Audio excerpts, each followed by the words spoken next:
2025 Basel COPS meetings of the Basel Convention, the Rotterdam Convention, the Stockholm Convention. And thank all of you that are joining us online. We're here in the evening in Geneva for a side event being brought to you by the Basel Action Network, the Break Free from Plastics Movement, and the Environmental Investigation Agency. A lot of our guests you will see are from governments because what we're going to be talking about today is enforcement, implementation. Program, whoops.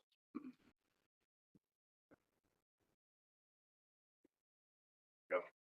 Program is called Preventing Plastic and E-Waste Trafficking, Lessons from the Frontlines. We have an agenda with 3 parts. We're going to be being welcomed by me and giving an introduction, setting the scene. And then we're going to move to the Asian region, an area that's really being targeted by both e-waste and plastics, to hear from the governments that have this challenge and are doing a real good job against great odds. And then we're going to see 2 examples of NGO citizen enforcement activities from BAN and from Environmental Investigation Agency. And then we're going to follow by the EU, who we believe is a great example of exporting countries that are taking implementation and enforcement seriously. So,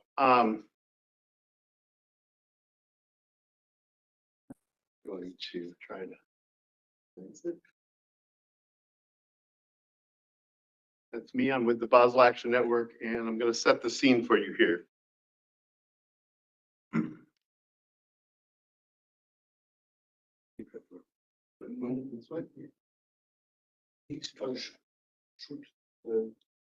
No, the laptop is that one. Push over here. Okay, sorry about the problem with the clicker here. But if you can recall, back in 2019, we made a pretty momentous decision when the convention agreed to include a lot more plastic waste under its control. For that time, very little was controlled. It was a time of great celebration. Then again, in 2022, we had a similar, remember back when we wore masks? We had a similar celebration over the e-waste amendments, which were also very consequential. Now we've had some time elapse, and we can see how things are evolving, how things are being implemented, especially with plastics, of course. So we wanted to talk about that, talk about the promise of these 2 sets of amendments. And plastics one first, in force since 2021, so we've had a good chance to see it in operation for 4 years. And remind ourselves what the promise of these amendments were. With stricter controls, plastic waste exports would be reduced globally, with the worst exports being eliminated. We also thought that the 3 new plastic waste listings would cover all plastic waste. We also believed that Basel parties would diligently enforce the new rules, and that the export of plastic waste would be confined to ESM operations. And that's kind of the yardstick we have to use to judge where we are now and what we've accomplished or not. Likewise, with the e-waste amendments, we believe that all e-waste would now be under Basel controls, and that would result in a few things. I'm going to mention 3 of them. That there would be no trade to developing countries from the United States, because the United States is a non-party that exports a lot. No trade to developing countries from the EU, because the EU has adopted the second annex, Annex 2, into its Basel Ban Amendment implementation. And we also believe that no more informal e-waste dump sites would be popping up around the world, because everything would be controlled under the Basel Convention. That's kind of the promise of these agreements.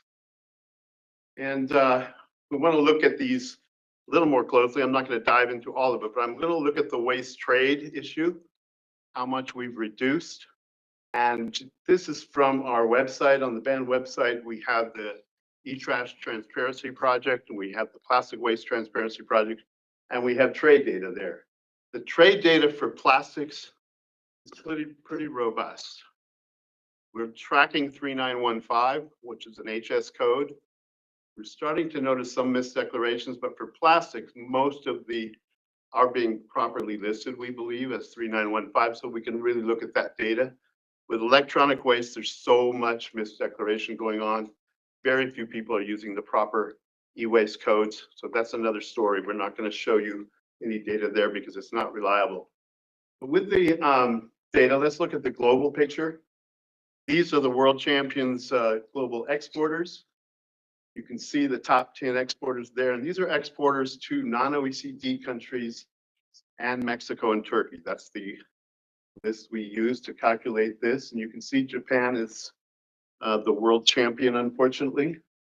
And if you look at that figure of Japan, we'll dive down to that a little bit. What does that mean? That's a tremendous number. But globally, if you take all those 10 together, we're talking about 788 shipping containers of plastic waste every day. That's an enormous amount.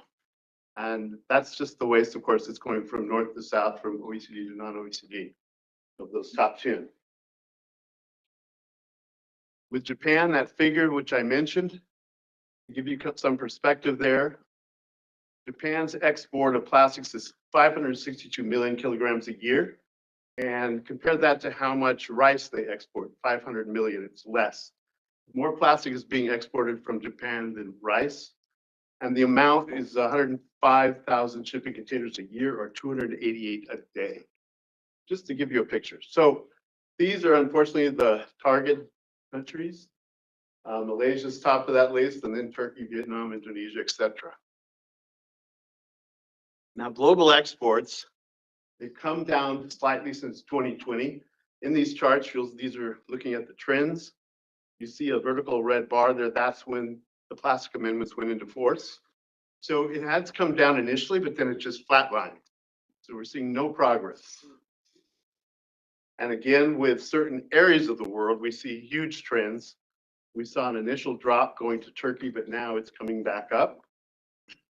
Similarly, in Indonesia, we see a slight decline in Indonesia. We believe that has to do with misdeclarations that are happening in the United States right now. We haven't been able to prove that yet, but that's what it looks like to us. Same with Malaysia. Come down, it's coming back up, and then a slight dip in 2024. Latin America, it's come up and down and up again. Looking at the European Union, we see the trend lines going up, up, up, sadly. So here's to Turkey, here's to Malaysia. Flatlined here in Indonesia, but was going up. And in the UK, we have, again, the same kind of trend lines going up since the initial entry into force. Have going to Vietnam and then a sudden drop. We're not quite sure what caused that, but that drop might have been shifting things to Malaysia, because you can see UK exports to Malaysia rising dramatically. Turkey, the same. Japan, again, huge volumes coming from Japan. It's quite shocking to think about it. To the whole world, Japan is steadily increasing after an initial drop. And you can see the different countries. Maybe you can't. I'll highlight some of those for you. Most of Japanese waste is going to Vietnam and Malaysia, and more going to Indonesia and perhaps the Philippines.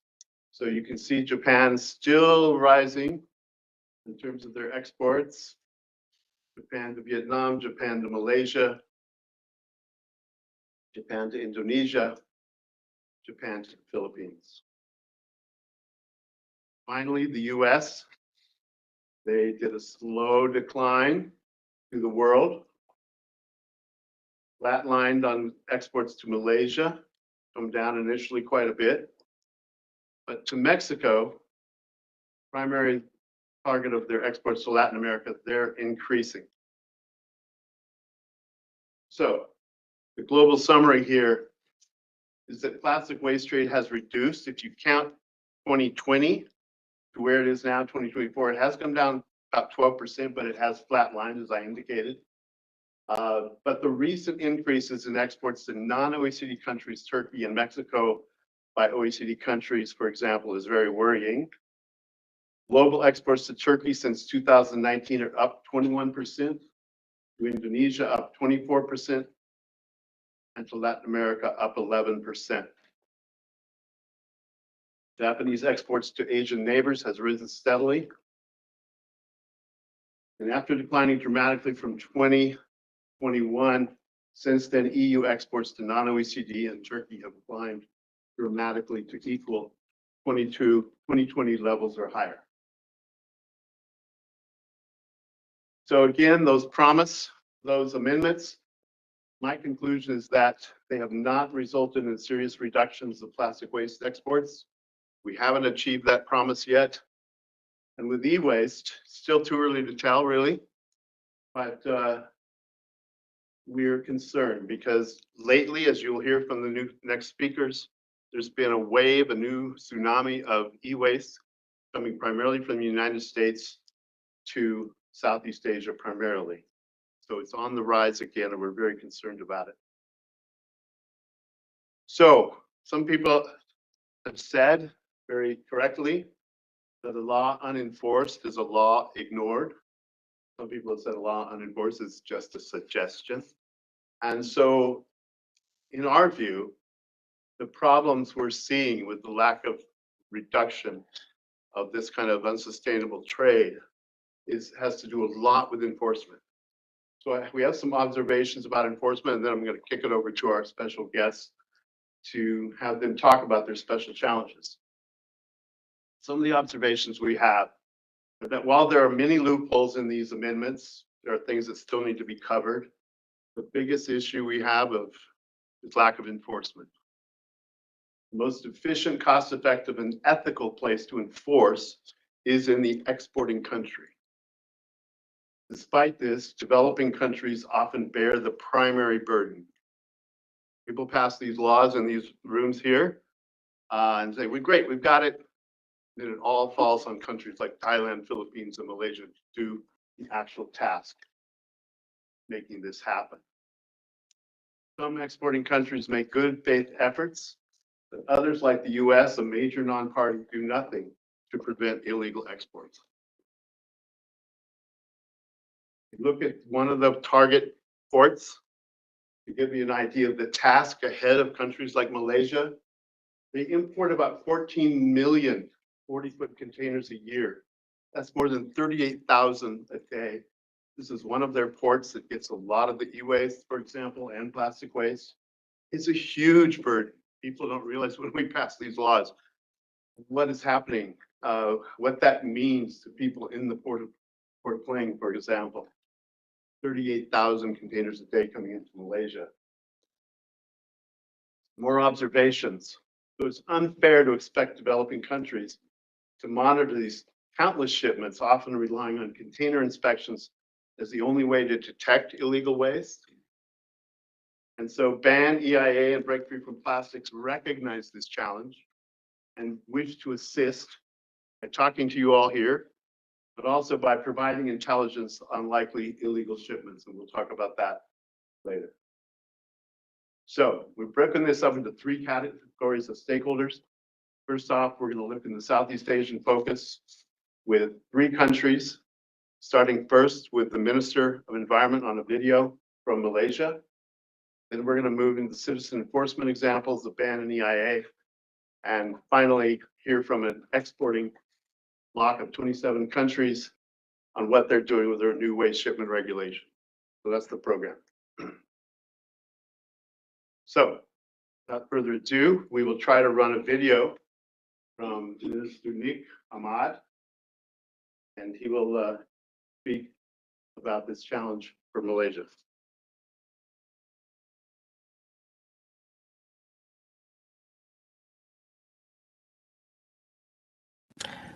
Hello and good evening to all distinguished delegates gathered here to address this critical and growing environmental issue.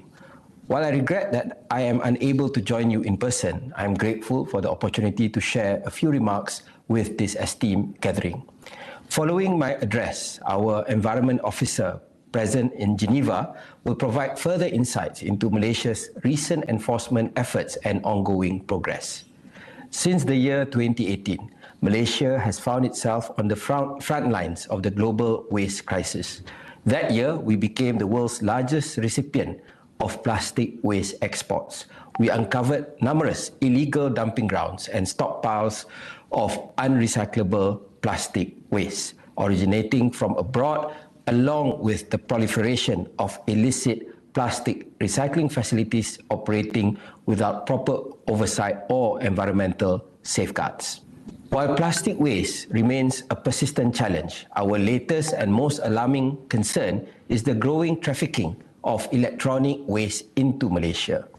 This illicit trade is contributing to severe environmental degradation, contaminating our soil and waterways, while exposing workers and nearby communities to hazardous conditions. Between the year 2024 and February 2025, Malaysian authorities intercepted 344 shipping containers of e-waste, a staggering tenfold increase from the 32 containers seized the year before. This dramatic increase reflects not only the scale of the problem, but also the improved coordination among our enforcement agencies and strategic partners. We are especially grateful for the ongoing support of civil society organizations such as the Basel Action Network, which continues to play an invaluable role in alerting us to suspicious shipments. However, we fully recognize that this challenge cannot be met by any single agency, organization, or country alone.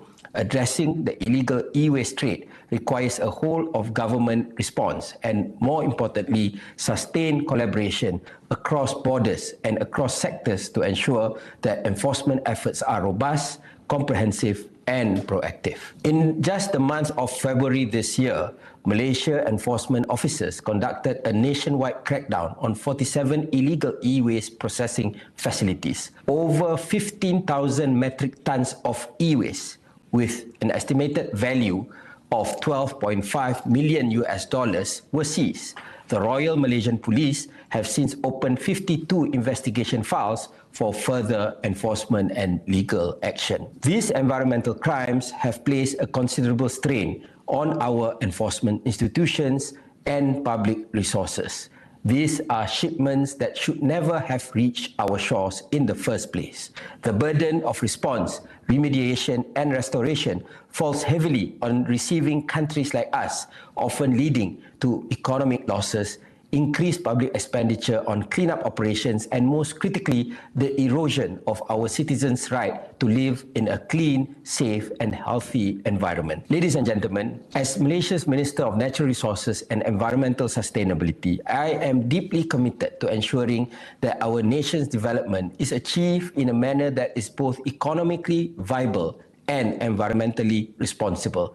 While the international waste trade is often presented under the guise of recycling, our experience has shown that much of this trade yields minimal material recovery, with large volumes of residual waste left unrecycled, improperly discarded, or incinerated.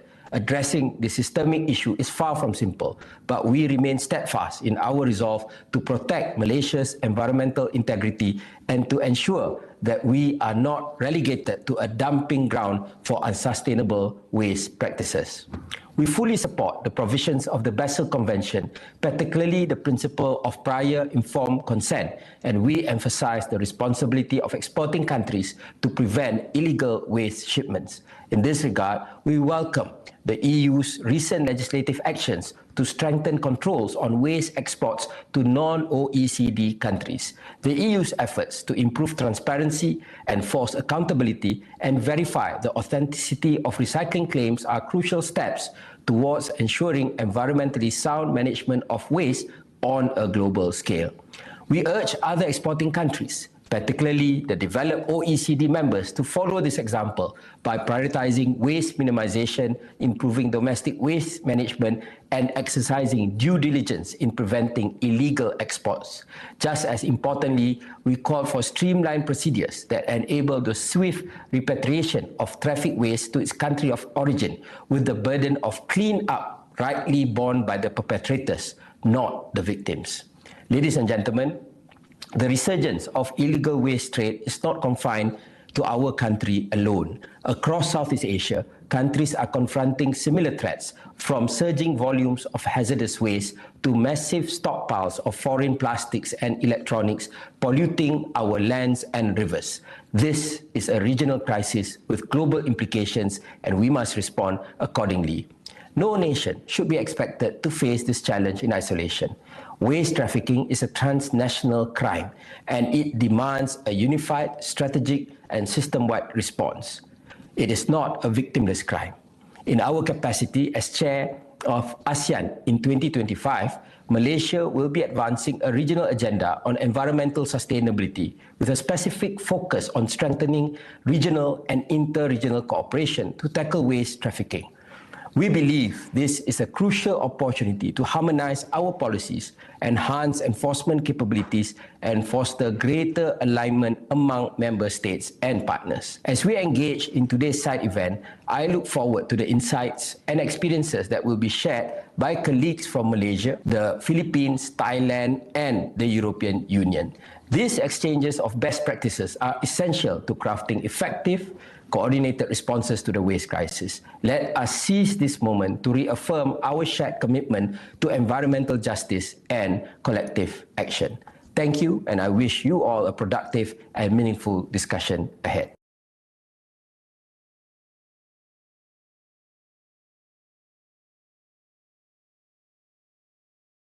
So next we'll hear from Minister Nick's right-hand man in the Hazardous Substances Division of the Department of Environment for Malaysia, Mr. Aslan Ahmad. Hello, everybody. Good evening. Thank you for the opportunity to share Malaysia's perspective on the global challenge of waste trafficking. This brief intervention outlined our recent enforcement action and the key lesson learned we have in tackling the legal transboundary movement of waste. Before I begin, allow me to introduce myself. I am Azlan bin Ahmad, Director of Hazardous Substances Division at Department of Environment, Malaysia. Next. Okay. From the slide itself, Malaysia continues to face a significant challenge in addressing the illicit transboundary movement of waste, particularly electronic and plastic waste originating from developed nations. This illegal shipment threaten not only environmental sustainability, but also public health, national security, and also economic integrity. In response, Malaysia has adopted a strategy data-driven approach like end-to-end mapping on transboundary waste flow. This approach involves the systematically tracking and analysis of waste movement, beginning from the point of export and continuing through transit route and port, right up to the final destination and handling processes. It relies on the close collaboration with the custom authority, port operators, environmental regulators, and also international partners to ensure transparency and accountability throughout the entire supply chain. This comprehensive mapping serves several initial vital purposes, such as uncovering patterns and route of illegal trade. We try to identify the frequently used transit point, repeated origins of the suspicious shipment, and concealed routing strategy often used to distinguish the true natures and origin of the waste. Identify gaps in procedures and policy and also enforcement. The mapping process has revealed where procedures loophole or weak enforcement enable waste traffickers to exploit inconsistency. Another point is supporting legal and investigative action. With a clear documentation of waste flow, Malaysia is better equipped with to initiate legal proceeding against illegal importers and also collaborate with the exporting countries for repatriation and accountability. The ability to trace shipment back to their source is essential in holding exporters and intermediary accountable under international convention, particularly the Basel Convention. Policy reform inside the insight gains from the mapping exercise may be instrumental in guiding Malaysia for to update national legislation and look at the another act, for example, the Anti-Money Laundering Act, AMLA, and the Prevention Crime Act, like FOCA. Okay, next slide. Part of Malaysia and SARS enforcement strategy, we have launched a major national operation we call the Operation Hazard or OP Hazard. This coordinating with multiple agency initiate represented one of the country's most significant action to date against illegal handling and processing of electrical waste. For example, you might see the 44 illegal e-waste premises were identified and raided across multiple states in Malaysia. As a result of swift enforcement, 8 of these facilities were forced to cease operation immediately. This operation was made possible through cross-interagency collaboration, involved the Anti-Money Laundering Investigation Team, AMLA, the General Operation Force of PGA, Department of Environment, and also local authority and state enforcement unit. In one of more significant enforcement action, AMLA and PGA conduct targeted raid on 7 illegal e-waste sites in the state of Selangor, Pahang, Negeri Sembilan, and also Johor. Assets seized from these premises total around 43.1 million ringgit, demonstrating the scale of profitable of such illegal operational. In a paper series action, a joint enforcement team visited and inspected 47 additional illegal e-waste facilities nationwide.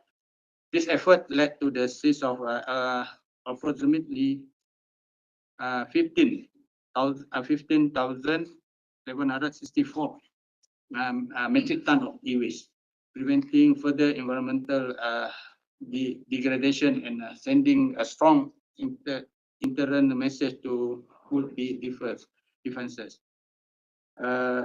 This operation under Cross Malaysia Zero Tolerance policy towards environmental crime and the government readiness to deploy comprehensive and high impact action to disrupt waste trafficking network.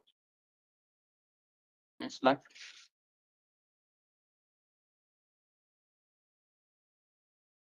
The Honorable Mr. Nazmi Nik Ahmad, Minister of Natural Resources and Environment Sustainability, has been a steadfast advocate for environmental integrity and global accountability in managing transboundary waste. Under his leadership, Malaysia has taken a principled stand against the illegal trafficking of waste, calling for the stricter international compliance with the Basel Convention and urging exporting countries to take full responsibility for final fate of their waste. Our Minister Nik Azmi has consistently emphasized the importance of environmental justice for developing nation, actively engage the high-level dialogue and regional forum to push the greater transparency, enforcement cooperation, and policy harmonization. This commitment has strengthened Malaysia's position as a regional leader in combating waste trafficking and advancing sustainable waste management practices. Next slide. Malaysia strongly insists that those who generate and export waste must maintain full traceability and accountability through the entire life cycle of the waste. Exporter must not only declare the shipment accurately, but also ensure that their waste reach authorized facilities, is properly treated, and does not end in the illegal dump site or unregulated processes center, especially in the developing country. Malaysia's position aligned with the core spirit of Basel Convention, which seek to protect human health and environmental from the adverse effect of hazardous waste. By advocating the end-to-end transparency, Malaysia claims to close the loophole that allow unscrupulous actors to reroute or to distinguish the waste shipment. Waste responsibility does not end at the border, but allow the waste for its final point of treatment or disposal. Holding exporters to this standard is key to ensuring environmental justice to be and to dismantling the global system that enable waste trafficking. Next slide. The waste trafficking grows increasingly sophisticated and transboundary in future. Malaysia recognized that unilateral effort they are no longer sufficient to effectively curb the illegal movement of hazardous and plastic waste. Regional solidarity and coordinating among ASEAN members states is essential. Malaysia strongly support the establishment of the coordinated ASEAN framework to combat waste trafficking. Such a framework will prioritize harmonized enforcement protocol, share intelligence system, and align regulatory standard. It will also foster timely information exchange on suspicious shipment, blacklisted company, and evolving waste trafficking method. We believe that strengthening the regional legal and procedural coherence, especially in the implementation of Basel Convention and related protocol, will empower ASEAN nations to act collectively, closing the enforcement gap that traffickers currently exploit. Joint training program, capacity building, and frontline agencies and share digital monitoring tools can further elevate the region ability to intercept and respond to illicit activities. Malaysia also envision ASEAN-wide repatriation coordinating mechanism, which will streamline the process for returning illegal shipment to origin country swiftly and lawfully, while ensuring the transparency and accountability.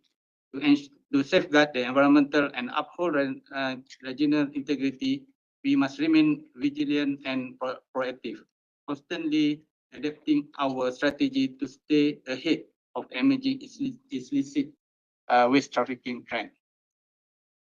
Next slide.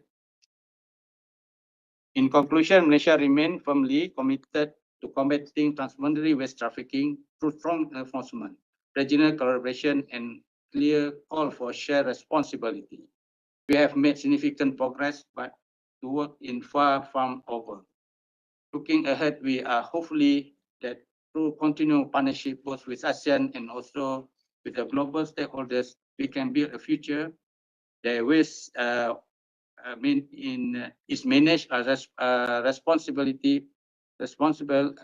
border and protected and developing nation to no longer burdened by pollution of others. Together we create a cleaner and safer and more just world for the generation to come. Thank you.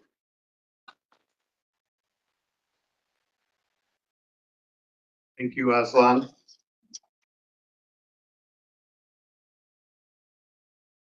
We'll have Irvin Cadabona from the Philippines.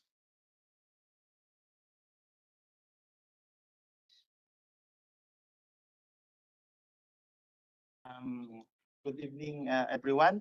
First and foremost, I would like to thank the organizer of this event. This is the Basel Action Network, together with Environmental Investigation Agency and Free from Plastics. So in the Philippines, we are very delighted that we will be sharing to you our experiences, our challenges when it comes to the waste, when it comes to the illegal shipments of waste in our country. So it's specifically plastic waste and illegal trade of e-waste. So same as true with Malaysia, as my good friend Aslan have shared a while ago, the Southeast Asia has been a repository of waste shipments coming from the various countries in the world.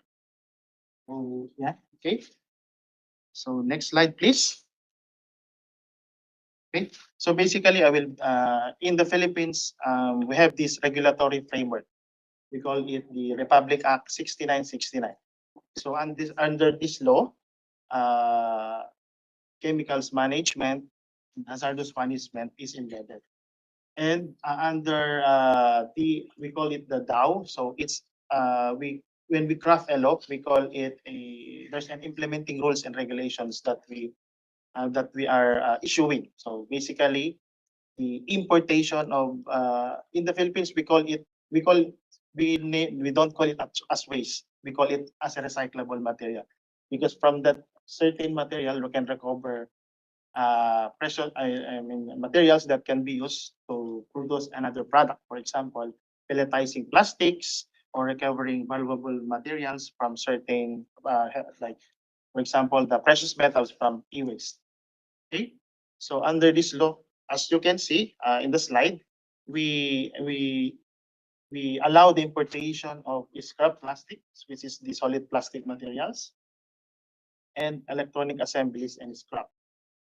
And also, there's also a definition of different types of waste in the DAO 2013-22. Okay, so this is specifically is updated because in the Philippines, we regularly update our policies depending on the needs of the regulated community. So we always conduct consultations, which involves our academies, our civil society organizations, and other government agencies. So we make sure that every policy that we are going to issue has gone through rigorous consultations with the regulated community.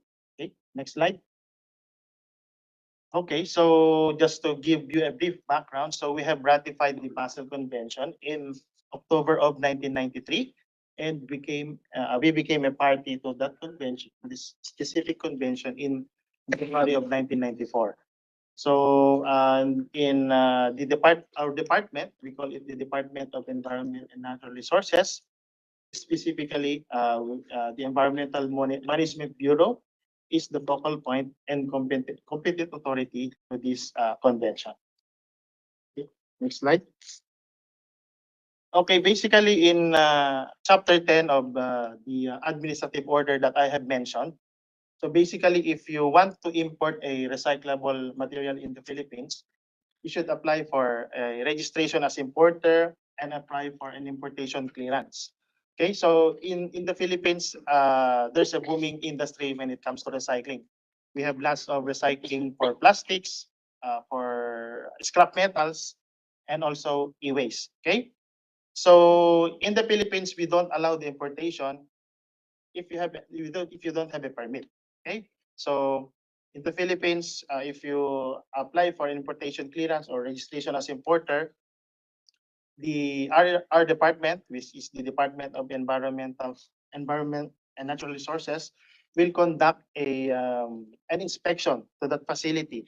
If this specific facility has the capability to recycle this specific material, for example, the scrap plastic. Okay, and also there are the environmental permits and clearances that we will be going to issue. If that facility cannot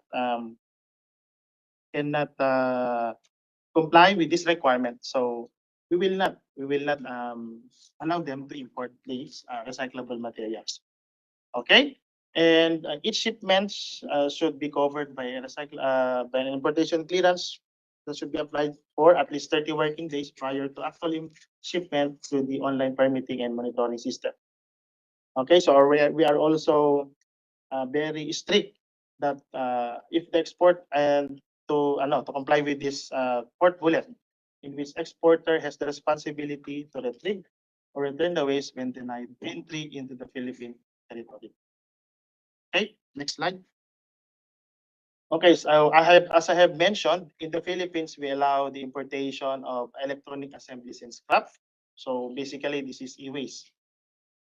Scrap metals, solid plastic materials, used oil, and fly ash.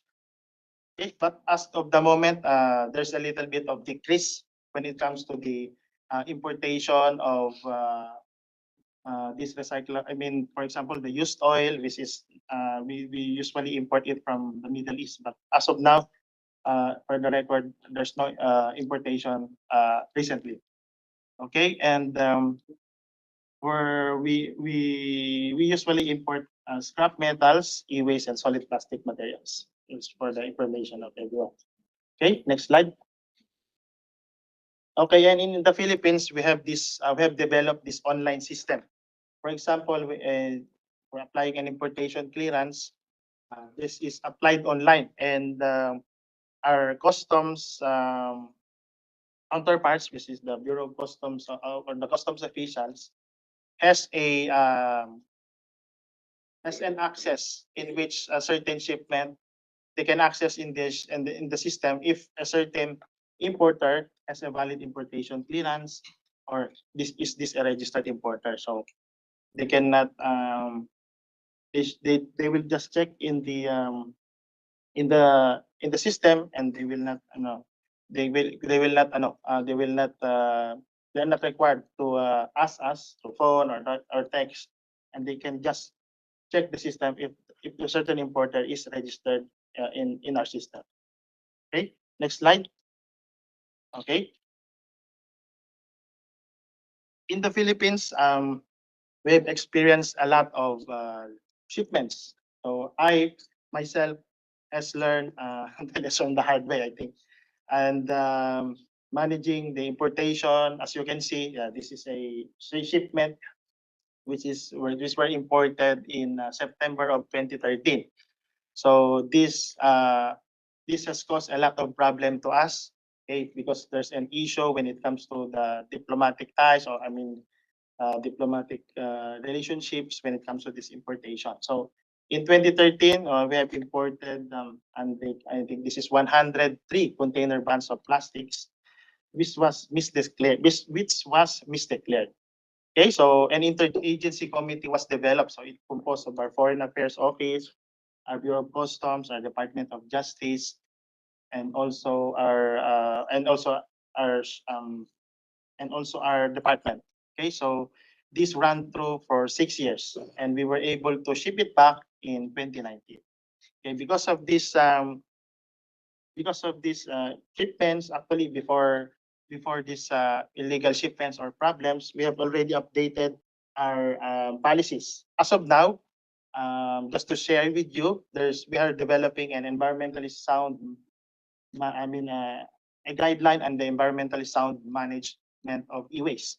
Basically, it's an EPR thing, so it's an extended producer's responsibility thing. So in that guideline, we will determine if an e-waste is if an e-waste can be imported or not. For example, if an e-waste is 5 years old, basically if you cannot import it, so it's more than 5 years old. But if it's within the period of 5 years old, you can import it. So there's a distinction already. So hopefully that this guideline to address the problems when it comes to this importation of e-waste, we will be able to somehow address the problems when it comes to the illegal shipment of e-waste in our country. And also, just to give you an update, we are into the the ratification of the as of now we have not yet amended the Basel Amendment. We're still waiting for the concurrences of other government agencies when it comes to the ratification of this specific amendment. And when it comes to the Plastic Waste Amendment and E-Waste Amendment, as of now, we are conducting a regulatory impact assessment, because we need to have a socio-economic impact if it's a detriment to the economy of our country. So we need to first discuss this with our stakeholders. Okay, so next slide. And as I've mentioned before, this is a photo when we were able to ship back the importation in May of 2019. Okay, so when shipping a waste, but the problem is the cost of receiving it back. So that's the problem in, I mean, that's one of the main thing that you should always consider when it comes to shipping back the waste. Okay, so next slide. Okay, so this is another shipment from another country, which was imported in 2018. So this was imported in Mindanao. Mindanao is the one of the southern main islands of the country. So, and a series of bilateral meetings and the exportation of the imported waste were successfully done. And this case was closed for a year, I think, or 2 years, because the exporter was able um, to shoulder the cost immediately. Okay. So next slide. So this was successfully exported in in January of 2019. A ceremonial sealing of 51 container vans was held in Misamis Oriental. So this is located in Region 10, and a series of interagency task force was held to facilitate the immediate re-exportation of the remaining imported mixed waste. So in July 2020, the last batch of imported waste were uh, returned to the country of origin. Okay, next slide. Okay, so I can say that in the Philippines, we have a good collaboration when it comes to managing this problem when it comes to the illegal importation of waste. So the problem is misdeclaration. So we heavily rely on the documents. So but upon inspection, together with our port authorities, it's misdeclared. So in the Philippines, we have these local government units, port authorities, law enforcement intelligence units, foreign affairs agencies, and environmental agencies, which I belong. Okay, next slide. I think that's done. Okay, so my friend Poy is touching my hand, so I had to, I think stop my presentation for you're talking too much. Okay, okay. So maraming salamat po. That's in Tagalog. So thank you for Thank your.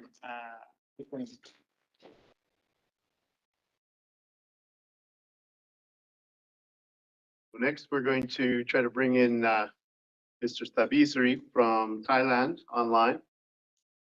Mr. Tabisri, go ahead and speak. Okay, good evening, ladies, gentlemen, and especially our friends from the Philippines and Malaysia, since our countries are the target for the waste shipment. So let me start this way. My department, the Department of Industrial Works, we are the factory licensors, and we are the competent authority for Basel Conventions. So we are more the operator rather than the policy makers. So it is our job to control and to check if any illegal import of plastics or e-waste into our country.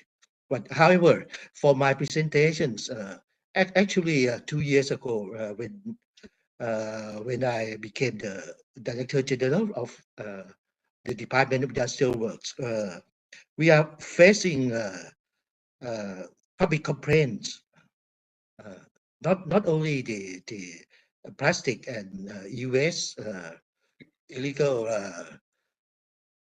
import into our country, but also the illegal dumping of industrial waste, which is coming from the factories under our control as well. We are facing the let me say that it's a kind of the public complaints, and we receive the charts from the public of being neglect of duties. So it's quite serious when I became the Director General of DIW. So I have to do some things. So I cannot let the Thai industrial ecosystem going on like this. So next.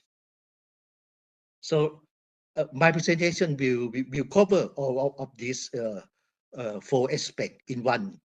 So I would like to tell the audience that how I handle with this crisis. Next. First of all, I know that with our officers and our resources, we cannot handle, we cannot catch or arrest all the violators. So we have to work closely with the police. So in March 2023, my Ministry of Environment, we have we signed the MOU with the Royal Thai Office, and I represent so my department represents the Ministry of Industry, and the Central Investigation Bureau represents the Royal Thai Police. So we are aiming to stop illegal dumping of industrial waste at that time, which frequently happens in Thailand. So what happened? Next, please. So being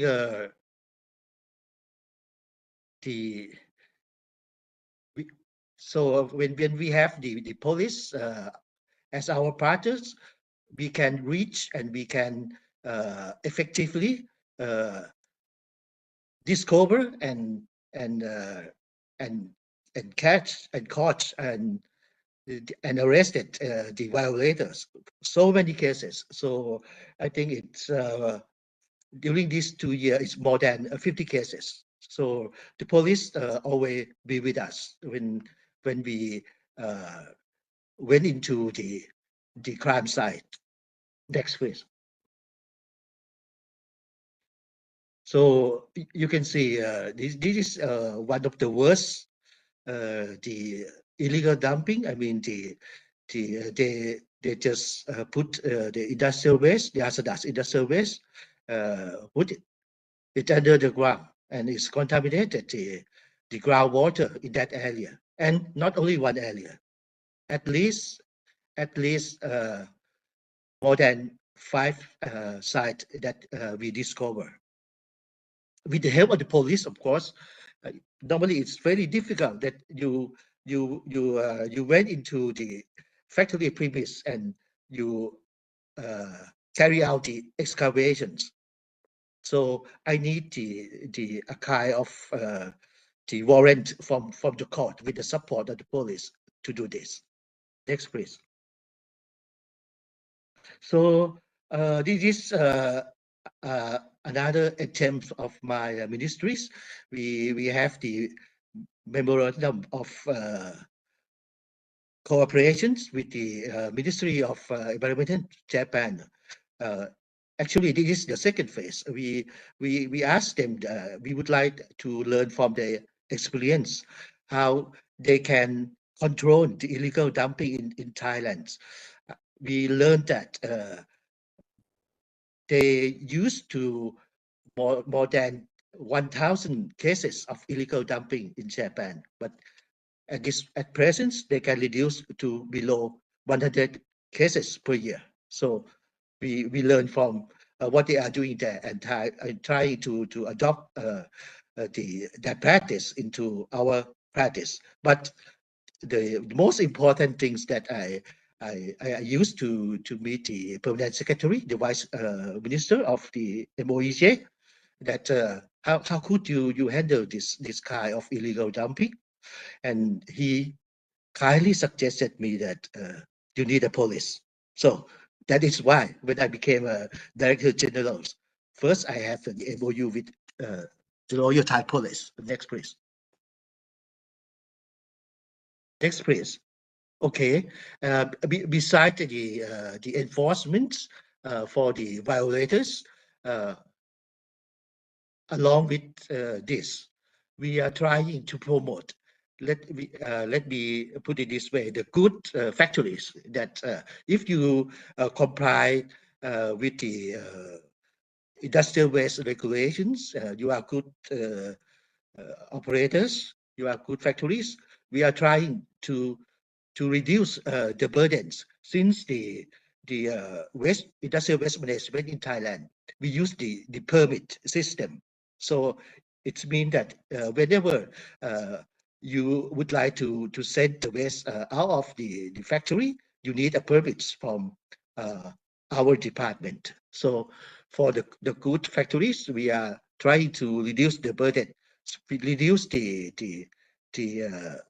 degree of permissions for the industrial waste that prove to be a good raw materials. So we set up a kind of pilot models with 3 type of industrial waste. It is the dry husk ash from the power plants, and also the waste plastic mold, and also the tuna bones. You know that Thailand is #1 for exportation of tuna cans, right? And also the calcium sulfates from the organic acid productions. This is the 4 pilot models that we are trying to support, to reward the good factories. Next, please. So these very important stakeholders, the custom department. So we went to see, of course, Director General of Custom Departments, that it is impossible for us to sue or to charge the factories who took the illegal waste when those waste were released from the port. So the custom department, they are the gate watchers. So we asked them to put more attentions for this kind of waste, especially the e-waste and the plastic waste. So this they are very helpful, of course, and I think during these 2 years, the number of illegal import is reduced. Next, please. So beside the government agencies, I think we got a good support from the NGO, the Earth Foundations, and even the US EPA. So we have a few big contaminated sites, and they came to visit us and gave us the recommendation how to improve, how to clean up those sites. Next, please. So I have to mention these 2 departments. These 2 departments is Pollution Control Department and Department of Groundwater Resources. These 2 departments are under the Ministry of Natural Resources and Environment. So under the legislations for Ministry of Industries, we have the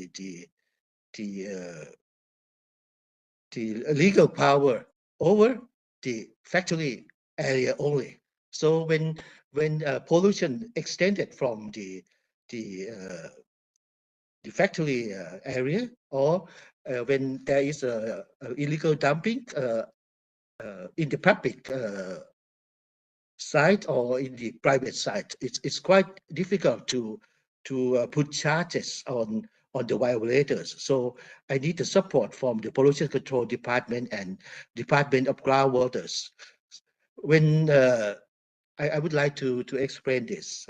Once we arrest the 1 violators, and we ask the court to issue the arrest warrant, and by our own attempts, it was not successful. But when we got the evidence and the support from other departments and also the Earth Foundation in it, finally the court issued the arrest warrant. And I think it's the first time that we can put the violators into jails. Next, please. So this is also the very important stakeholders. It is the Office of Attorney Generals. So they are the public prosecutors. So I tried and I contacted this office, and in order to make them understand about the environmental crimes. So mostly they are familiar with the civil crime and criminal uh, cases. So it is very useful to let them involve and understand what we are trying. So our charge, let's say that it is more successful with the help of these public prosecutors. Next, please. So these are some of the pictures that we I think during these 2 years we discovered more than 10 contaminated sites, some in the factories and some in the public area and some in the private area, and we put charges on more than 50 factories. So you can see here, this is what with the help of the police, they hide the hazardous waste in the in the uh, in the depot, and they close it with the concrete wall, and we have to destroy the wall to see what they hit there. Next, please. So these are some the waste that we confiscated during these 2 years. Next, please. So what is the major change of the waste legislations in Thailand is in the year 2023, we have revised our regulation on industrial waste management.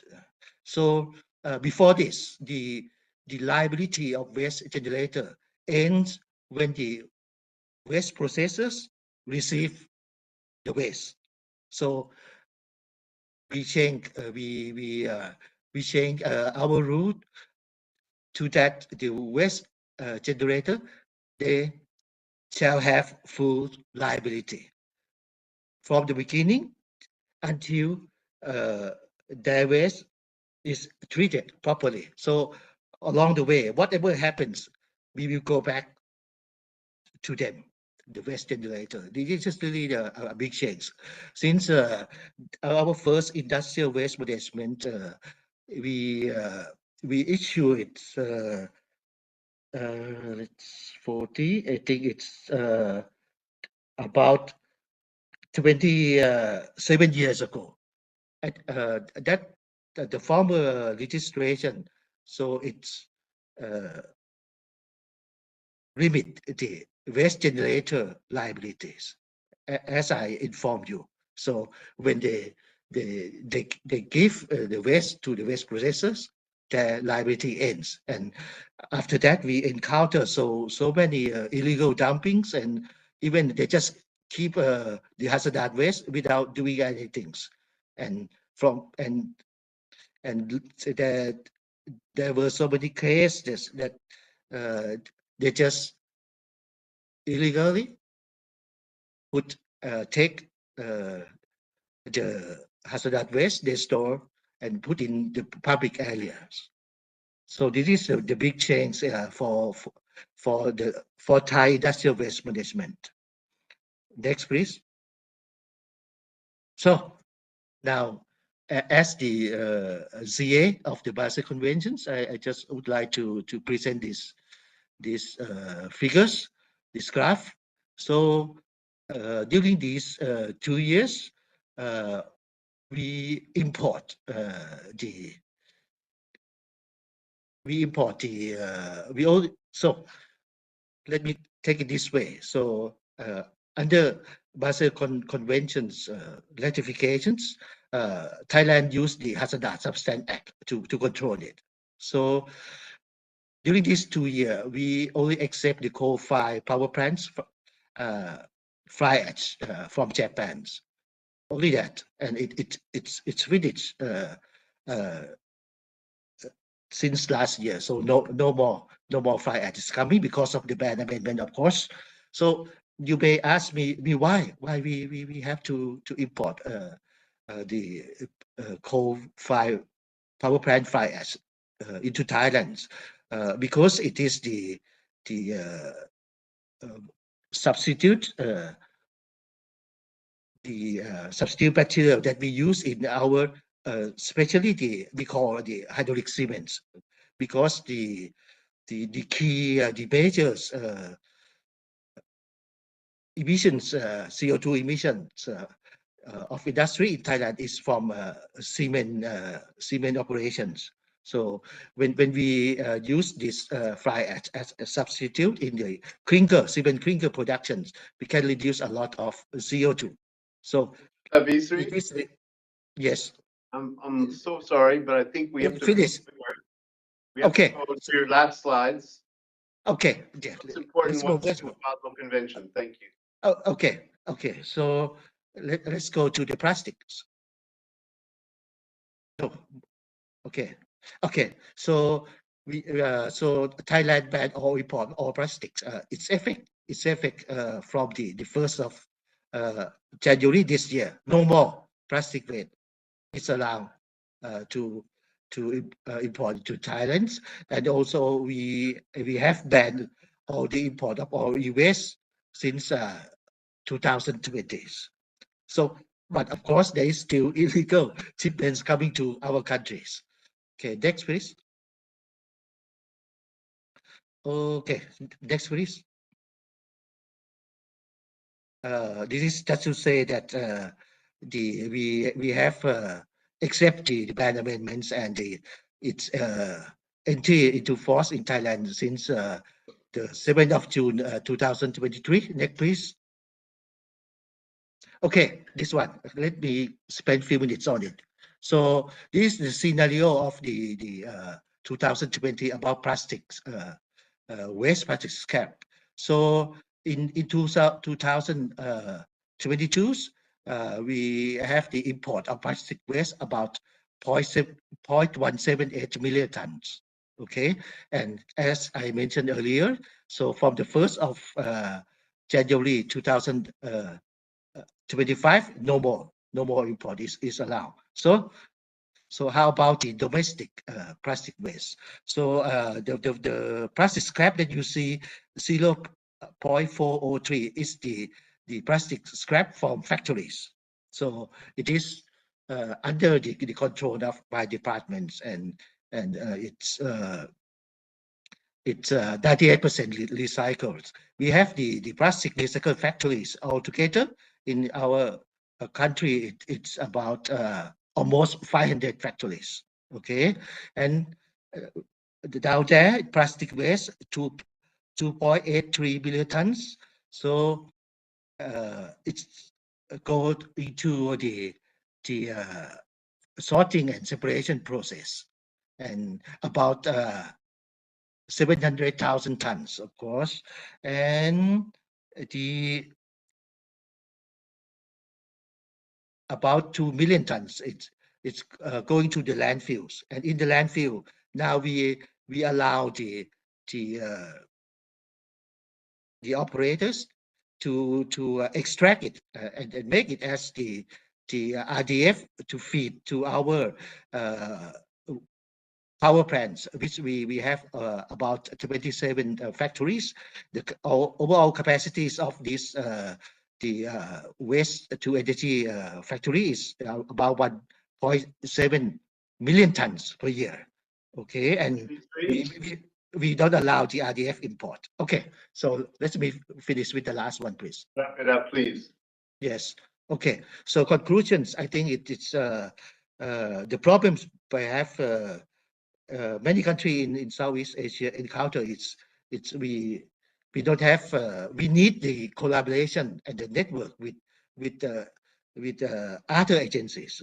So I write down inadequate collaborations, which I have been trying to do this to make effective enforcement of the rules and inadequate enforcement. So this is due to limited resources that we have. Okay, we are trying our best to improve this, and inadequate legislations. As I mentioned, we are trying to issue the new legislation that can control the those illegal dumping or illegal trafficking of waste. Okay, thank you very much for your attention. Thank you.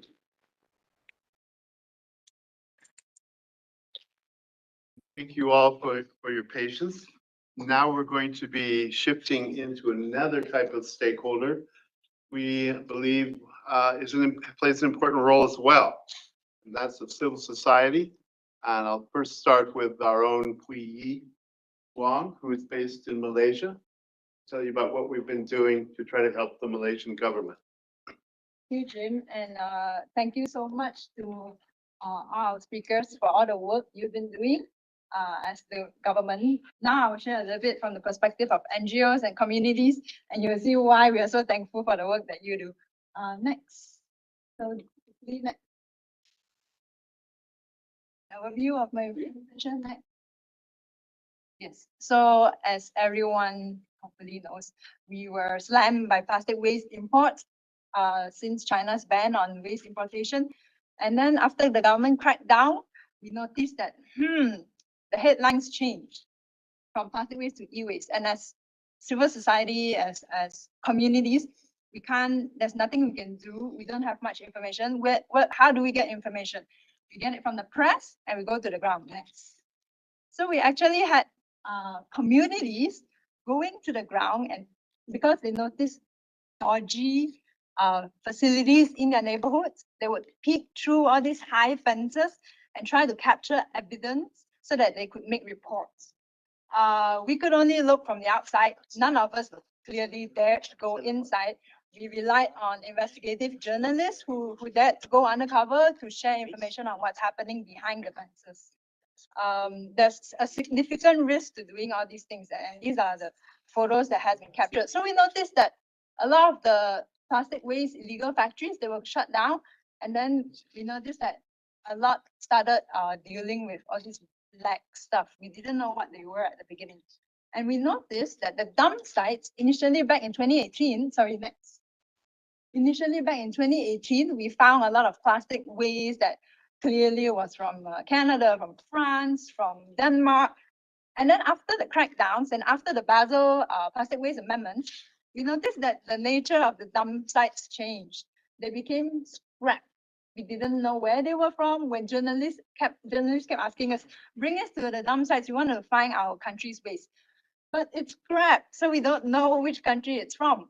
And you can see here that there's a big dump site found way back in 2020. We already knew that there was e-waste coming into the country. It's always on fire.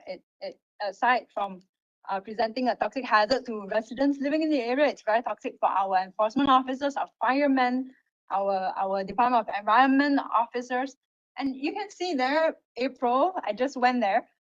I wasn't even looking for anything. I was just passing a village and I noticed, oh, there's some gray stuff on the ground. So I went there and I had a peek, and I realized it's the same type of this scrap plastic material.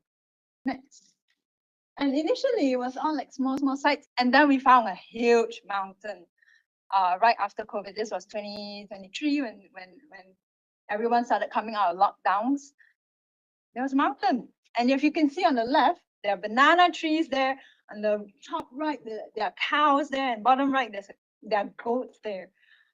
How is this impacting our food? How is this impacting our water? We don't really know. A lot of complaints have been made. The government tried their best to take action, but it would cost millions to clear this in US dollars. And after a few truckloads, they just couldn't clear the rest. So the government just decided, the local government decided to just make sure that there's no fire. But every time I visited this site, it was on fire. Next. So what are these stuff? What are these brown stuff? It looks like this. It's multicolored stuff that looks like PVC, a bit of black plastics, maybe ABS. We don't really know. But I have it here. Anyone is welcome to come and smell it and look at it if you want to. And I got it tested at Arnica's booth the other day. So Arnica has a booth upstairs, and they have something called an XRF machine. And I got it tested, this one just right here. And it indicated high levels of lead, and we know how toxic lead is and how dangerous it is for babies, for brain development. And there's also high levels of bromine, which indicate BFRs, which are found in electronics. And these are all very, very toxic stuff. Next. And so all along since 2019, 2020, I had been speaking to plastic waste recyclers, and they told me that you should be looking into e-waste smuggling into the country. And on the ground, as I mentioned just now, we had our suspicions, but we were private investigators. We couldn't do anything. And suddenly I got hired by Ben. And suddenly Ben received some information, told us to look in that direction again.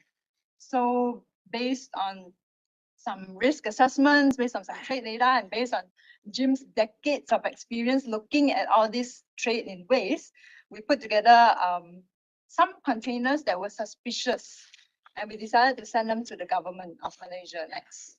And so we just sent emails with loads of data to the government. And we had container numbers, port of departure, port of arrival, when is it arriving, which shipping line it's from. And then we didn't hear anything from Malaysia. The government didn't respond. Well, our dear Minister Nick, he replied, okay, received. And so we didn't hear anything. And suddenly, yes, suddenly in May last year, the government released some information about waste found in the state of Selangor, which is our most industrialized state and which is where the main port is at. And then during OEWG last year, when we were all talking about all this waste stuff, Basel Convention and all, in end June, suddenly Malaysia had this big announcement, and they announced that they uncovered 106 containers of e-waste among all the shipments that were stopped. And so we were like, oh, wow, the government took action and we were very happy. Next. And so this is just a quick list of all that has been done, but all you need to do is, so we have media in English, Malay, Mandarin, just Google in English, e-waste Malaysia. You can see the amount of effort that has been taken throughout the whole of last year and this year to conduct enforcement actions at the ports, at the factories, illegal factories. There are some elements of corruption. It has involved so many different government agencies that are taxing our already limited resources. Recently, there has been cases that finally went to court and finally people got prosecuted. Out of 13, Malaysia has 13 states. So we are federation, we have 13 states or provinces. And illegal e-waste processing has been found in 9 out of the 13 states, including our beautiful jewel in Borneo, Sabah, and Sarawak. Next. Just keep going, next, 3 times. Yes. So why did China ban the import of plastic waste and e-waste and 26 plus 32 other different types of waste? They clearly said it in their notification. They could not control the pollution. If China could not control the pollution and could not control the smuggling, I don't know how anyone expects Southeast Asia to do it. And in addition, a lot of the operators now operating in our region are Chinese nationals. So it's a huge burden and a huge task for us.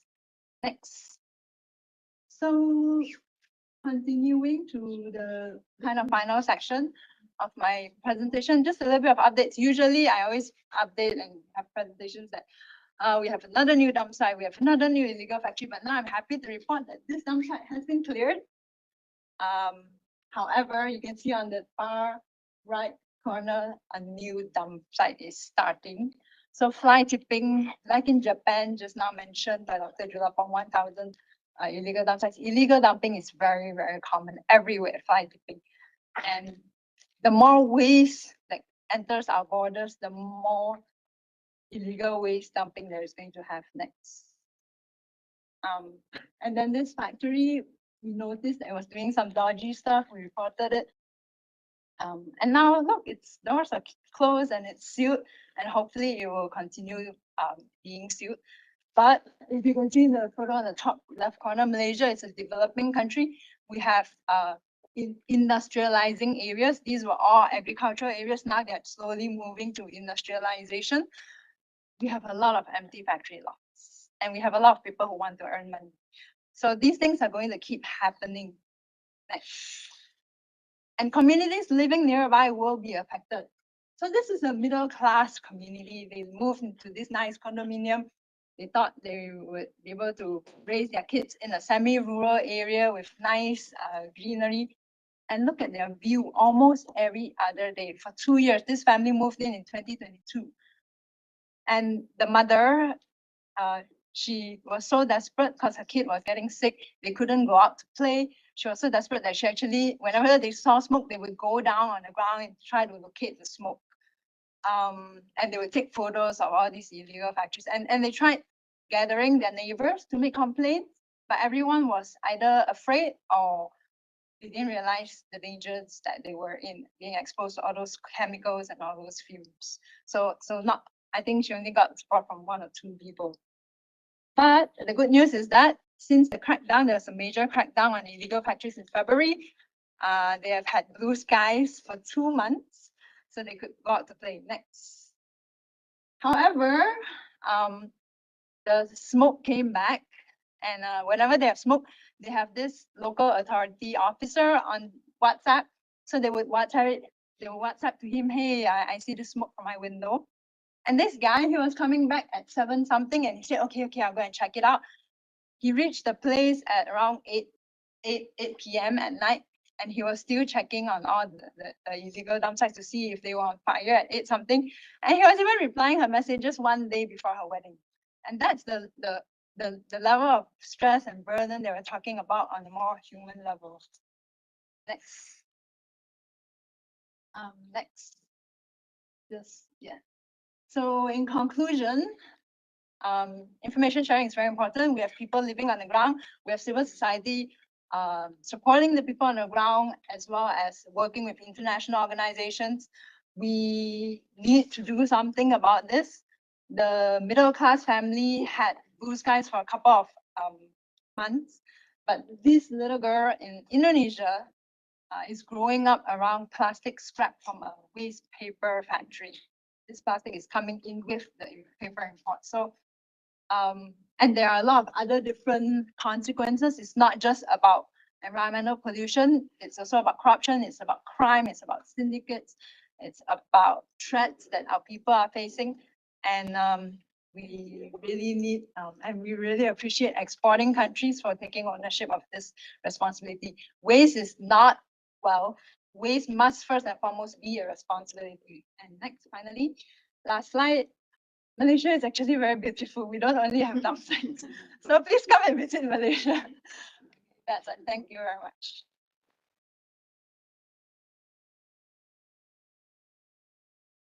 So next we'll have Amy Youngman from the Environmental Investigation Agency. Jim, and thank you to BAN and to BFFB and Geneva Environment Network for joining us today. A little short on time. So I'm Amy Youngman. I'm a lawyer, legal and policy specialist for Environmental Investigation Agency. This type of work for over 40 years, but at the same time, I'll spare you the pitch. Today, I'm going to share our findings from a 2-year investigation into illegal plastic waste trade. It's work that spanned across multiple countries, used diverse investigative techniques, and led us to uncover some serious fraud and illegality. Next slide, please. So we launched this investigation to understand how plastic waste moves across borders and where the systems are failing. Our methodologies include using freedom of information requests, open source intelligence, and human intelligence, which include covert operations and insider sources from the waste industry. Our research focused on exporters, so mostly from the UK and the Netherlands, and tried to trace the trade across the entire chain. So from collection through to brokers and exporters and end destinations, as well as looking at the financial systems that support that trade. Slide, please.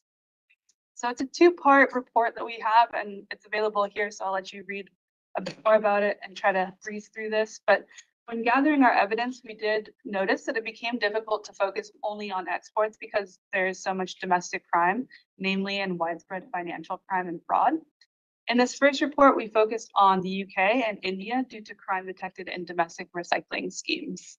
So in the UK, they have a packaging recovery note and packaging export recovery note system, which allows accredited reprocessors and the exporters to issue certificates confirming that they've recycled a certain amount of packaging waste. And then the producers use those certificates or they buy them from the recyclers to meet their legal recycling obligations. However, our investigation uncovered that significant fraud occurs within that system. Conservative estimates are placing losses at around £50 million a year. And we documented tactics including misdeclaring waste types to claim credits, using old plastic products like wheelie bins or trash cans, claiming that they are actually eligible packaging waste, and even weighbridge fraud, where trucks come and they weigh themselves twice to inflate volumes. We noted in our research that one stopped export of film rolls was destined for India, and it included an EPR number in its paperwork.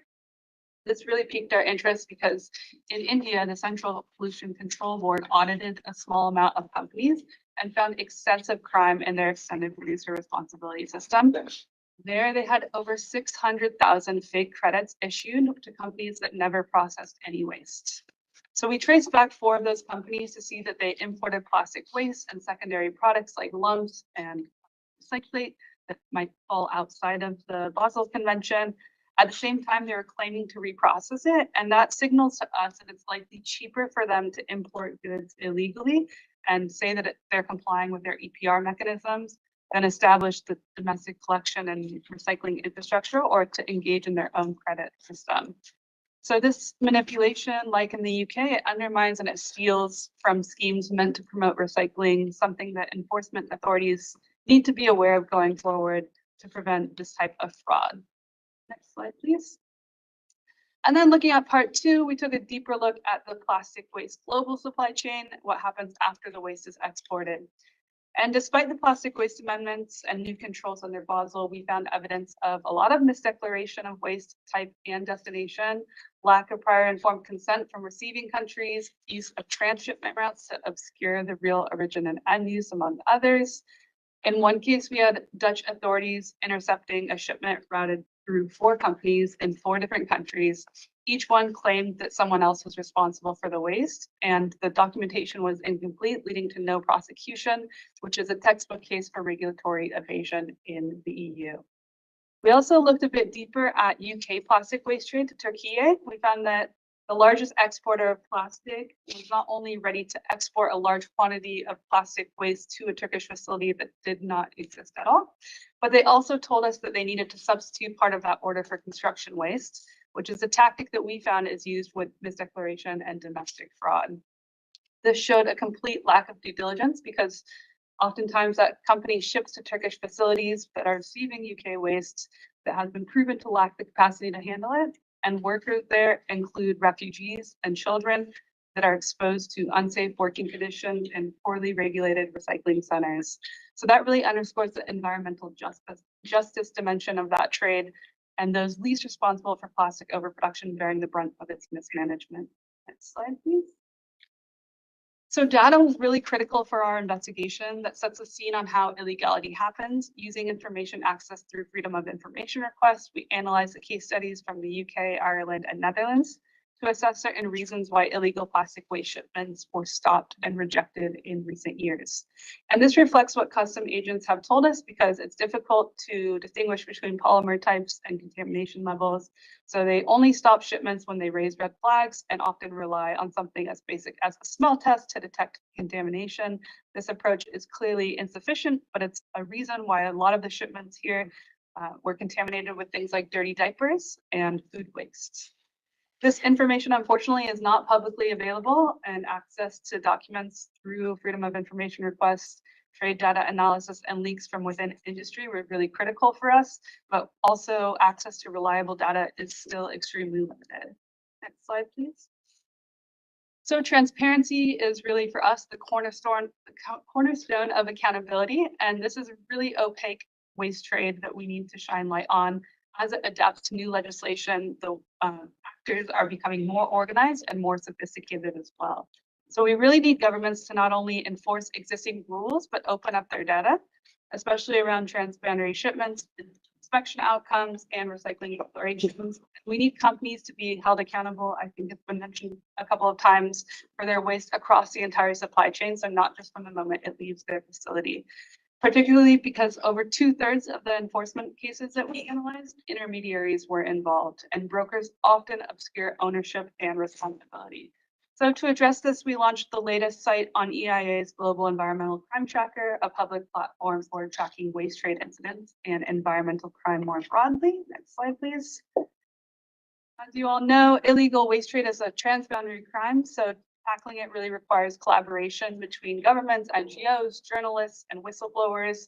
We shared our findings with and continue to work closely with enforcement agencies in the UK and EU, and we're able to use methodologies that sometimes police are not. So it allows us to open up a line of communication and provide them with certain leads. NGOs like EIA and BAN can do the investigative legwork, but we do need the enforcement authorities to act on the evidence, and we need policymakers to ensure that the systems don't just work in theory, but are enforceable on the ground. So if you're a government, I want to highlight the shipments that you've stopped. Please let us know. We can share the information on our public site here. It's still quite new, so it currently highlights the governments that are most willing to work with us. And in conclusion, last slide, please. Oh, well, in conclusion, this investigation doesn't just expose misconduct, right? It revealed deep structural flaws in the global plastic waste system, especially around oversight gaps that allow exploitation and transparency that is lacking in every stage of the supply chain. So EIA is calling for continued plastic waste export bans for large waste generators like the EU has led the way on, and a real-time accessible digitalized online database for digital tracking. And also something that we think is now needing to come into the conversation is mandatory corporate due diligence to create real accountability.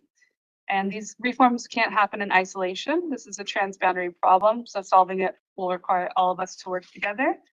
That's it for me. You can grab some reports, and also to speak to the first speaker about anti-money laundering, we'll have a report on that for financial institutions coming out next week. So I'm happy to share that with you as well, but thank you for your time.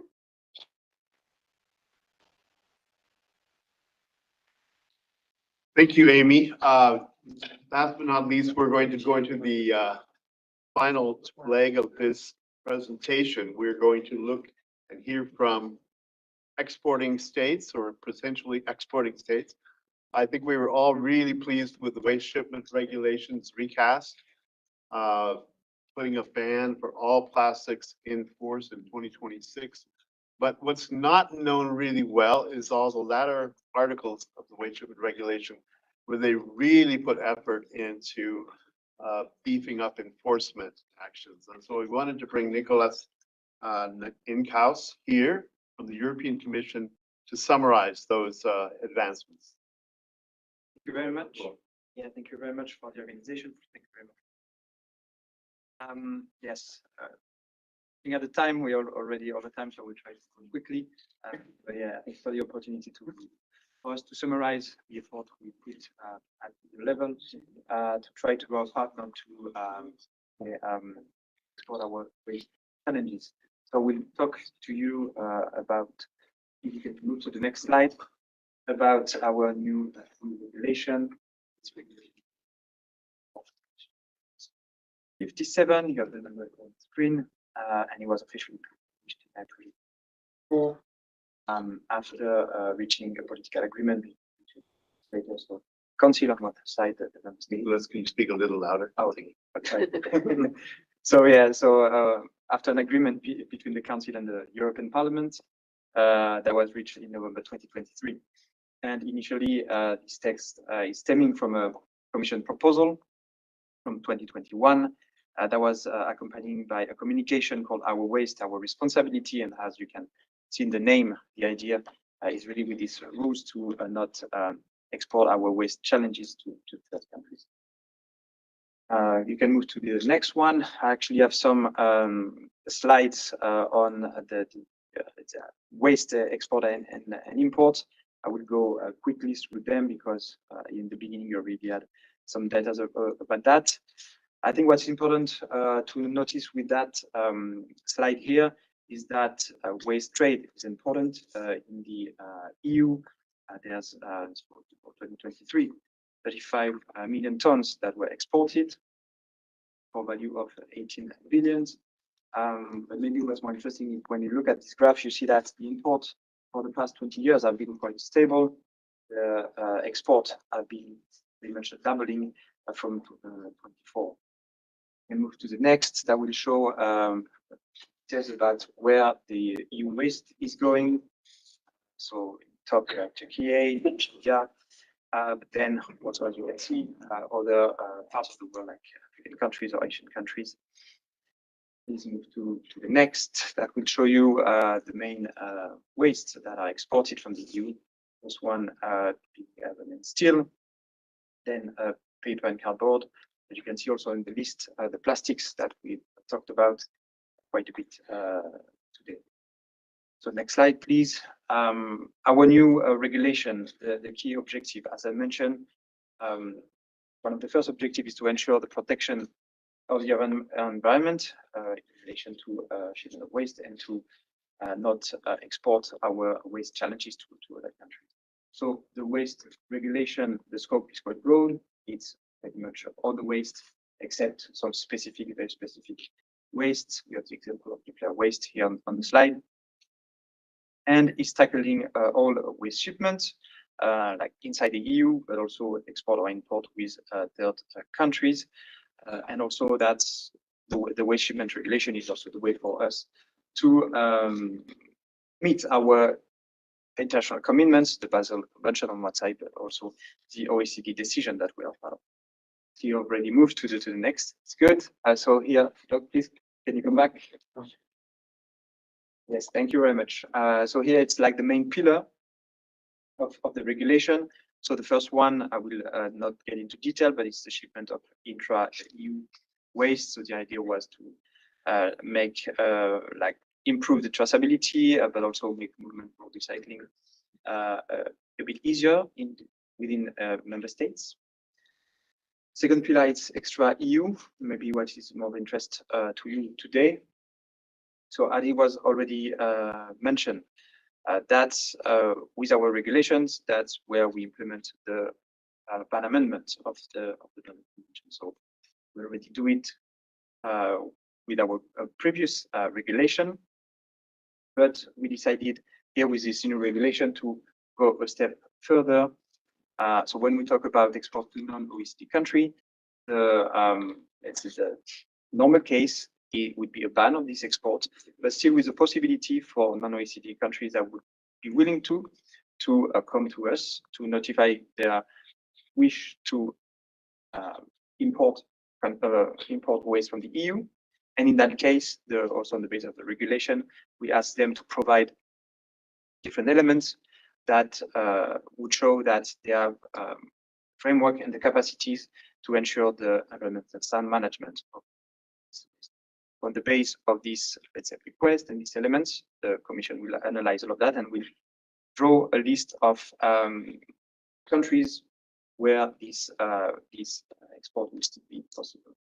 On the side of the OECD countries, we also try to reinforce the provision with, for example, the obligation for the companies to have that are exporting to have audits in destination installation.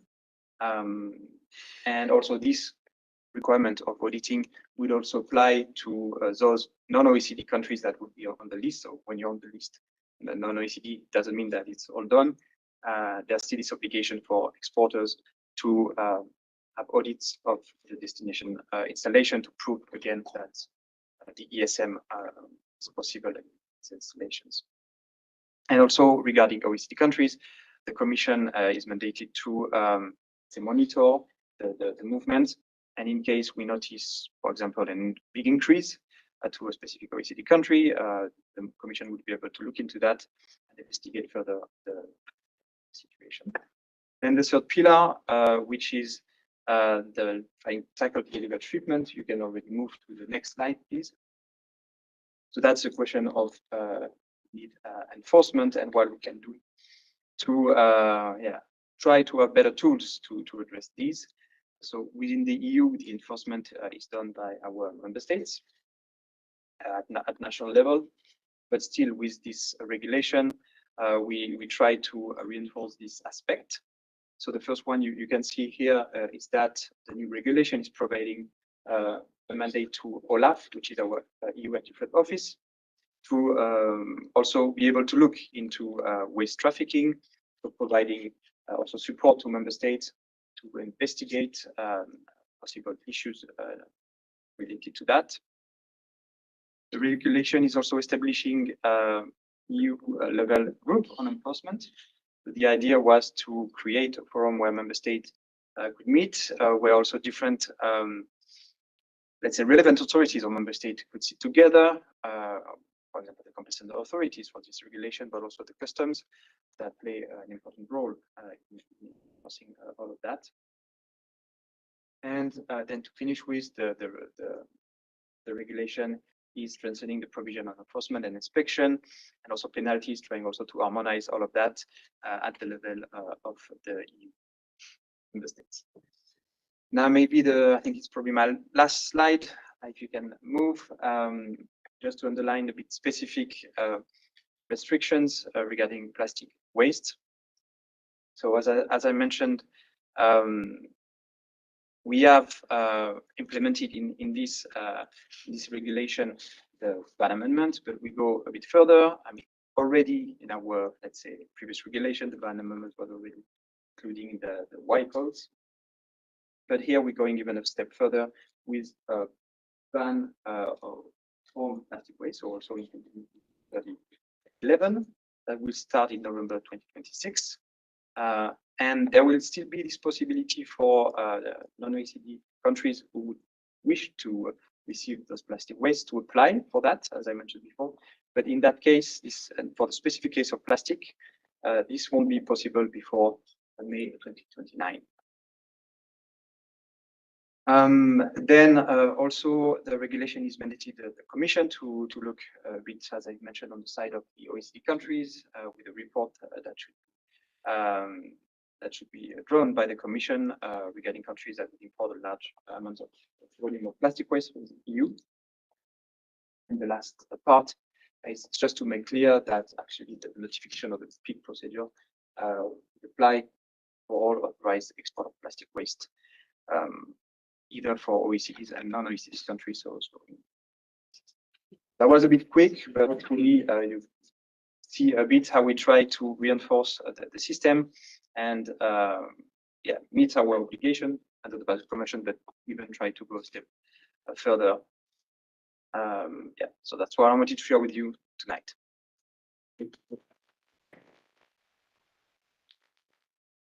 Thank you, Nicolas. And I forgot to thank at the outset the Geneva Environment Network who made this possible.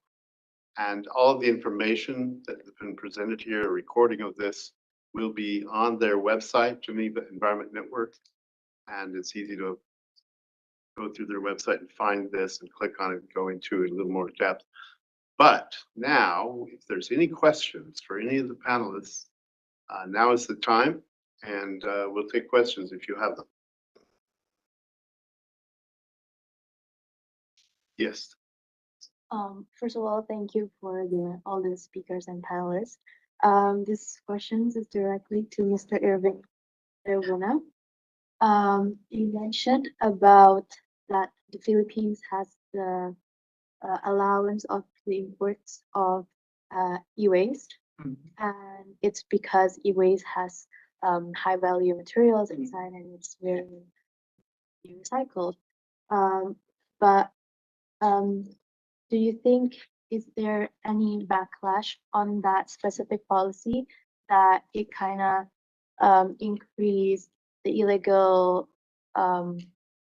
shipments of e-waste compared to the legal ones that you have the online monitoring system, or that it actually has positive trade-offs, which brings me to the second question.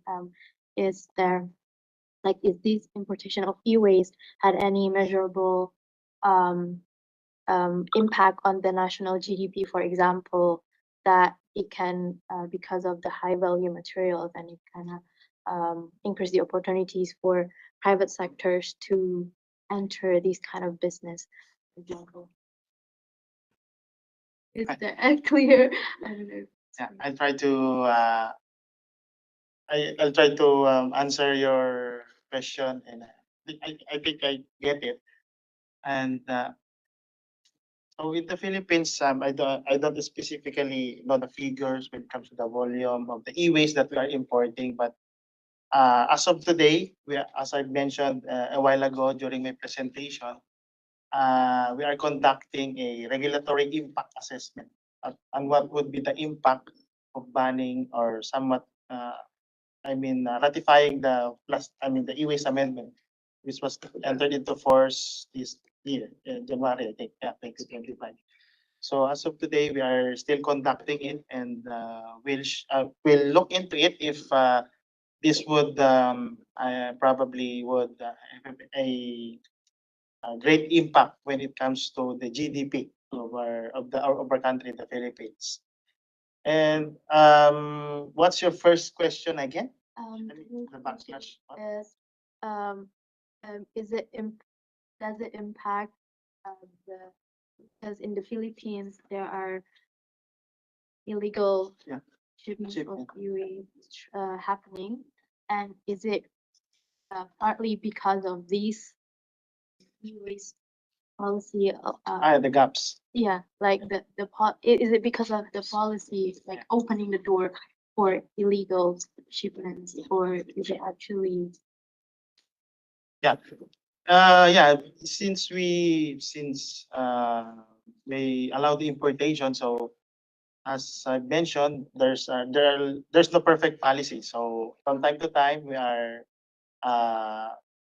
continuously improving it by amending it and asking our stakeholders and what would be their comment or what would be their stand in which we will be banning the importation of this the e-waste. So we call it recyclable material because waste is somewhat, we don't import waste, we import recyclable material in the Philippines because there's a wrong connotation on that.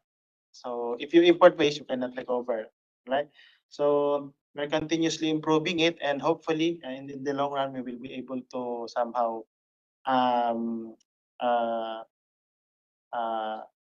control the importation of these types of materials. Actually, now I am happy to say that we are not that into illegal shipments right now. Unlike before, 2 years ago, or 3 years ago, 5 years ago, we were an illegal, sort of thing that we are an illegal or dumping ground of waste. And the problem is there's also an issue when it comes to the border control, illegal shipments, like it's there's a border issue that. So that's my answer to your question. Did I satisfy you? Thank Any you. more questions? Comments? Can I ask the question? No. Can I ask the EU if the countries have submitted requests for waste, and later maybe 20 whatever, after they can import plastic waste again, we find evidence of non-ESM recycling. Are there any mechanisms that will trigger a review of the requests by the importing countries? Yes, so regarding the plastic, as I said, because we have like 2 steps, right now, countries can apply for all of the waste and plastic. 6 to 9, so the application for plastic will come later, so then we will, sorry, I'll try to do it again. So I was saying that for plastics, the request to import will come only later, after 29, when the possibility is open. So the Commission will review and look at the list. But there's, and if you look at the regulation, also always the possibility for the Commission to, in view of information, to reassess that, to look into the information that's from the knowledge of the Commission, the possibility to review that. Then, if there's something that seems wrong, to get in touch with the country to ask for additional information, and if something is wrong, to then take the list and to withdraw someone from the list. That's possible. Yeah, the regulation is saying that the list of countries is supposed to be updated at least every 2 years, but it's at least every 2 years, so that's. Any more questions? Okay, before you all leave, I just wanted to comment about what the exercise that the Philippines is undertaking to do an assessment of this a net value for the country or a net negative. And this is actually what China had to do. And we mentioned this a little bit about, they talked about the pollution, but the Chinese actually put it in monetary terms. And so they did an ecological economics assessment. Looking at what it costs to damage your groundwater, what it costs to have people go to the hospital, occupational disease, etc. When you put all those hidden externalized costs onto the counting sheet, things look very different. So I'm hoping the Philippines understands that, and we all understand that when China actually did that assessment, that they decided this was not good for China. So many of the waste they banned outright, and we're encouraging countries to take that approach and look at those hidden costs. I thank you very much for joining us today, and yeah, be sure to catch us in the hall for any more questions you might have. Thank you.